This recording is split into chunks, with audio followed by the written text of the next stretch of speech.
అందరికీ నమస్కారం. సర్వే జన సుఖినో భవంతు. నేను ఈరోజు గోధుమ రవ్వతో గటక చేస్తున్నానండి. ఈ గ్లాస్ తీసుకున్నాను. ఒక గ్లాస్కి 3 గ్లాసెస్ వాటర్ పోయాలి. అది కూడా క్విక్గా అయ్యేటట్టుగా ప్యాన్ పెట్టుకున్నాను. ఇందులో ఆయిల్ ఏం వేసుకోలేదండి. 3 గ్లాసెస్ వాటర్ పోసుకోవాలి. ఇందులోకి ఒక ఫ్యూ డ్రాప్స్ ఆయిల్ వేసుకోవాలి. మనకు ఇది టేస్ట్ రావాలి అంటే కాస్త పుదీనా, కాస్త కొత్తిమీర వేసుకొని కొంచెం సాల్ట్ వేసుకొని బాయిల్ చేసుకోవాలండి. వాటర్ బాయిల్ అవుతున్నాయండి.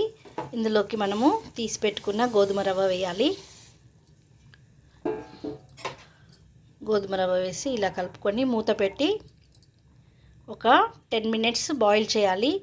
ఎందుకు ఇలా చేస్తున్నానంటే మనకు ఇందులోకి మనము కర్రీస్ పప్పు కలుపుకొని తినడానికి ప్లెయిన్గా ఉండకుండా ఈ కాస్త పుదీనా, కొత్తిమీర వేసుకున్నామండి.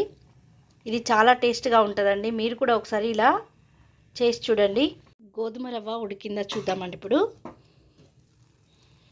చక్కగా ఉడికిపోయింది చూడండి. చక్కగా అంతా దగ్గరికి వచ్చింది. ఇంతేనండి గోధుమ రవ్వ. మనం ఇది సర్వ్ చేసుకోవడమే. కర్రీస్తో తినాలి. ఇందులోకి మనం కారం ఏమీ వేయలేదు కాబట్టి మనం కర్రీస్తో తినాలి. చాలా టేస్ట్గా ఉంటుందండి. ఈజీగా అయిపోతుంది.